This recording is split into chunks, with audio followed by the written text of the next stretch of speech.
A lot of focus, of course, on the game last night, and the headline everywhere, lots of papers going for it.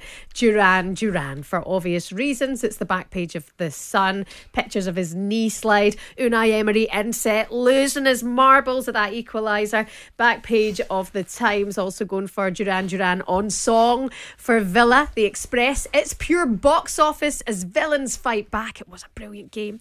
And the Mirror going for Duran saves a prayer for Villa. On top of that, other back page news is Ange Postecoglou around this mad narrative for Spurs and Manchester City tonight. He said, "Don't cheer us on to lose." Postecoglou tells fans to back Spurs against City tonight, even though the win will boost the Arsenal title bid. This is Gary Jacob, back page of The Times. He doesn't understand why fans would want their own club to lose. Here he is in the press conference yesterday. Oh, look, if you go by social media, yeah, there's probably 99% of Spurs supporters who don't, if that's your world, but please don't tell me that's your world, Charlie. No. There's such a bigger world out there, mate. Oh, my God, please. We'll need to have a session, counselling session, if that's your world. Like I said, to me, I don't understand it. I understand rivalry. I was part of one of the biggest ones in the last couple of years in the world with Celtic and Rangers, and I understand rivalry, but I will never understand if somebody wants their own team to lose. That's not what sport's about. That's not what I love about the game. I love what I love more than anything else in the game is the competitiveness of, you know what, challenging yourself to beat someone and come out successful. Anything outside of that, it's got nothing to do with sport as far as I'm concerned. It's nothing to do with me. Good press conference yesterday. I enjoy Ange's thoughts on that. Of course you do, it's good. But, I mean, fans are now saying, but you don't understand. You don't understand our club. If you can accept Arsenal winning the title and us being a part of stopping that happening. Well, the fact of the matter is, I'm looking at a message here. Aston Villa, who are Spurs main rivals for the 4th place, beat Arsenal.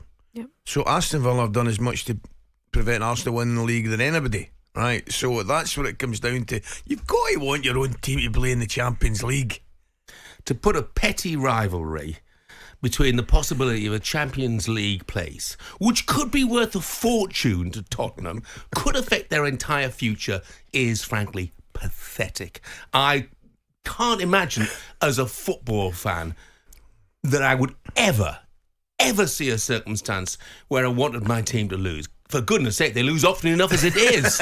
I don't want to wish defeat on them as well. I just think any Spurs fans who want them to lose this evening should hang their heads in shame. I've got no time for them. Jeff, we've had callers saying they're trying to get tickets in the away end tonight. Spurs fans trying to get in the away end. I don't get that. I genuinely don't get it. Spurs fans wearing Manchester City shirts out in the office. I understand it, but your team's got so much to play for. I know. My head's gone. Spurs fans will be disappointed tonight if they beat City. Where's your head at? You've now bought into the fact that you like losing. You're Spursy. You've bought into the narrative. You're bringing yourself your own problems. And your manager will be so disappointed if tonight he's to look at fans upset for winning. I'm looking at Spurs right now and I'm saying to myself, right, if I'm a Spurs fan, I'm genuinely thinking, see if we win tonight, Aston Villa are probably going to the one team at the weekend that you wouldn't want to go to, right at this moment in the season, who are playing exceptionally well. So if we can take 6 points, then we could be welcoming Real Madrid and Bayern Munich and Dortmund. And I know that there's one of them saying we're not ready for it, but come on, but that's where you want to be. Yeah. Of course it is. There's a Villa fan here, Howard the Villa fan, sent an absolutely fantastic text in, and he said just arrived in London, reflecting on this season, been smiling all season. I want to say thank you to the football club for a great season, but he goes on to say, whatever we get. Tottenham fans will want to be in Europe at the highest level. It is the only way to progress and test yourself. And Howard is absolutely right. You've got to aim for the stars. Of course you have. Completely agree. Very, very good point. Speaking of aiming for the stars, Manchester United on the back pages of the papers today. More focus on United's leak embarrassment. Paul Hurst, back page of the Times. But inside the Telegraph today, there's an exclusive piece by Jason Burt. Saudi Pro League clubs are pushing to sign Manchester United midfielder Casemiro when the transfer windows open next month. There's also huge interest in the Brazilian's United teammate Bruno Fernandes, although that deal is regarded as far less likely. It's being discussed within the Pro League. Wait, did you say what age he is, Shebahn? Sorry to interrupt you. Bruno Fernandes? Yeah, 29. Jeez, still a baby. Why can't it? Come on. Forget It's too it. early. Oh, Casemiro, they won't have to push too hard for, will they?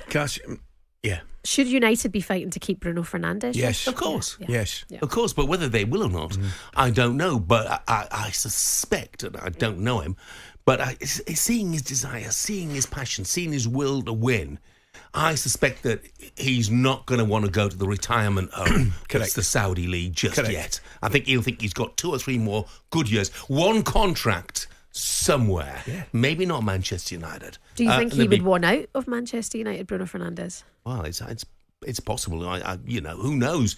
If you're ambitious, you know, it's hard to see. We talked about it yesterday, didn't we? Yep. It's hard to see Manchester United winning anything, achieving anything, you know, in the coming years. Now, we might be wrong because Arsenal and Liverpool have been in a similar situation in the past, but it is hard to see them winning anything. So he may think, I'm 29. I've got one more big move. I want to go somewhere where I'm more likely to win something. The one thing you would say, if you're talking about trimming the Manchester United squad or trimming it, if you're effectively completely changing it, Fernandes would be one of the players you would keep. I agree. I think. Yep. Just one text here, Agent 627. Pretending that Spurs have any say in the outcome of tonight's need is very funny. Just for you need to finish this, and I've blown it. I have blown it. CB and Fife said, I've got a picture of Ali and Patrick Stewart above my desk at work.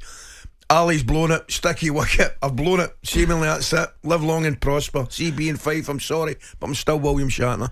Jim says, the West Ham fan, guys, you are so out of touch. I'm wholeheartedly with the Spurs fan on wanting to lose. I don't get you. I mean, look, football fans make me scratch my head all the time, but never more so than that. Thanks, Shebahn. talkSPORT Breakfast, waking you up Monday to Friday morning from 6 a.m. on AM, on DAB, via the talkSPORT app and on your smart speaker. talkSPORT.